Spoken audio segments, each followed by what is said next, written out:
त्रिपुरा में एक बार फिर से कमल खिला है। बीजेपी गठबंधन दोबारा सरकार बनाने जा रही है। हालांकि 2018 के मुकाबले इस बार बीजेपी गठबंधन की सीटें कुछ कम हुई हैं। बीजेपी को 32 सीटें मिली हैं। वहीं सहयोगी indigenous peoples front of Tripura यानी आईपीएफटी के खाते में एक सीट आई है।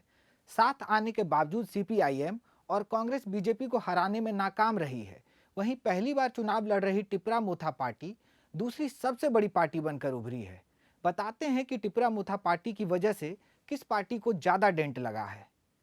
इस बार के चुनाव नतीजों को देखें तो बीजेपी गठबंधन को बड़ा झटका लगा है। 33 सीटें ही जीत पाई है, जो कि बहुमत के आंकड़े से मात्र 2 सीट ज्यादा है। 2018 में बीजेपी और आईपीएफटी ने मिलकर 44 सीटों पर कब्जा जमाया था। बीजेपी को 36 सीटें और आईपीएफटी को 8 सीटें मिली थी। वहीं इस बार सीपीआईएम और कांग्रेस गठबंधन के खाते में 14 सीटें आई हैं। सीपीआईएम ने 11 और कांग्रेस ने 3 सीटों पर कब्जा जमाया है। पिछली बार अकेले सीपीआईएम ने 16 सीटें जीती थीं। पारंपरिक प्रतिद्वंदी कांग्रेस और वाम दल ने बीजेपी को चुनौती देने के लिए पहली बार हाथ मिलाया था, लेकिन दोनों पार्टियां बीजेपी को रोकने में नाकाम साबित हुई हैं। वहीं पहली बार चुनाव लड़ रही टिपरा मोथा पार्टी यानी टीएमपी के खाते में 13 सीटें आई हैं। यहाँ सबसे बड़ा सवाल है कि क्या अगर सीपीआईएम, कांग्रेस, टिपरा मिलकर चुनाव लड़ती तो बीजेपी को हरा सकती थी।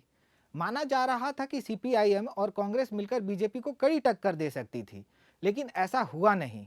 इसका सबसे बड़ा कारण है टिपरा मोथा पार्टी। कांग्रेस से अलग होकर त्रिपुरा राजघराने के मुखिया प्रद्योत देव वर्मा ने 2021 में टिपरा मोथा पार्टी का गठन किया था। टिपरा का जनजातीय आबादी के एक बड़े हिस्से पर प्रभाव है, जो चुनाव वोट में भी तब्दील हुआ, जिसका सीधा असर indigenous people front of Tripura पर हुआ है। वहीं सीपीआईएम और बीजेपी को भी नुकसान उठाना पड़ा है। उदाहरण के लिए अनुसूचित जनजाति के लिए आरक्षित सिमना, मंडी बाजार, तकरजला, रामचंद्र घाट, आशाराम बाड़ी और अंपी नगर जैसी सीटों पर वाम कांग्रेस गठबंधन ने खराब प्रदर्शन किया और टिपरा ने बड़े अंतर से जीत हासिल की है। हालांकि कृष्णापुर और संतिर बाजार जैसी एसटी सीटों पर वामपंथियों ने काफी बेहतर प्रदर्शन किया और बीजेपी विरोधी वोटों को विभाजित किया है। हो सकता है कि कुछ गैर आदिवासी सीटों पर भी ऐसा ही हुआ हो।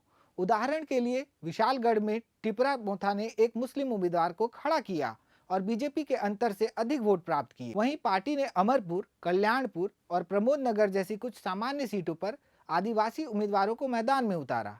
इससे एंटी बीजेपी वोट बट गए। इन परिणामों को देखने के बाद कहा जा सकता है कि सीपीआईएम, कांग्रेस को आदिवासी क्षेत्रों में टिपरा मोथा के नेतृत्व को स्वीकार करने की जरूरत थी। वहीं गैर आदिवासी क्षेत्रों में खुद आगे आना चाहिए था। अगर वोट परसेंटेज को देखें तो बीजेपी आईपीएफटी को बड़ा डेंट लगा है। 2018 में बीजेपी आईपीएफटी का वोट परसेंटेज करीब 51% था, जो 2023 में गिरकर 40% पर पहुंच गया है।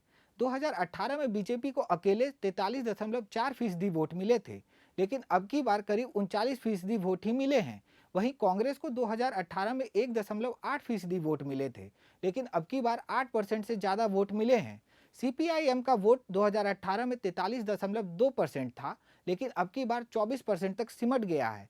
बीजेपी गठबंधन के साथ ही सीपीआईएम का वोट परसेंटेज भी घटा है। वहीं इसका सबसे ज्यादा फायदा टिपरा और कांग्रेस को हुआ है। इस बार के चुनाव परिणामों को सबसे ज्यादा प्रद्योत देव वर्मा की टिपरा मोथा पार्टी ने प्रभावित किया है।